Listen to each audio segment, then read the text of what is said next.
Hello বন্ধুরা, আমাদের বাল্বের রিপেয়ারিং দেখে যে বাল্বটা জ্বলছে না, সেই জন্য চেক করার পর কিটটা আস্তে আস্তে খুলে নিলাম তাতলা সাথে। কিটটা খুলে যাওয়ার পর অ্যালুমিনিয়াম সিটটা খুলে নেওয়ার পর মাথার উপরে পিনটা গলিয়ে নিয়ে বোর্ডটা খোলা হলো। তারপরে নতুন একটি বোর্ড নিয়ে আসার পর বোর্ডটাকে কমন তার দুটো মাথার উপরে পয়েন্টে আস্তে আস্তে জুড়ে নেওয়া হলো।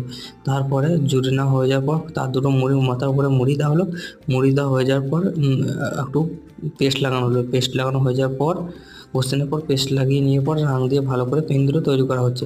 এবং তৈরি করার সময় দেখতে হবে যে মাথার পিন দুটো ছোটো বড়, একটা ছোটো দিলে একটা বড় হয়ে যায়, বাল্বটা সেই মুহূর্তে জ্বলবে না। সেজন্য দুটো পিনই সমান করা হয়ে যাওয়ার পর তাতালে রাং লাগিয়ে রেখে দিলাম, যাতে তাতালটা পরে ঝাড়বো যাতে ভালো করে হয়। অ্যালুমিনিয়াম সিটটা লাগানো হয়ে যাওয়ার পর একটু আমাদের কিটটা লাগানো হয়ে গেলো। তারপরে কিটে দু প্রান্তে পেস্ট লাগিয়ে ঝালাই করে দেওয়া হলো। প্লাসটা আর মাইনাসটা দেখে ঝালাই করতে হবে। লালটা মূলত প্লাস হয়, কমন থাকে, তারপরে যেটা থাকবে সেটা মাইনাস। তারপরে জুড়ে একটা স্ক্রু এটা দেওয়া হলো। স্ক্রু এটার পর বাল্বটা চেক করা থাকে, বাল্বটা জ্বলছে ওখানে। ওকে, থ্যাংক ইউ সো মাচ।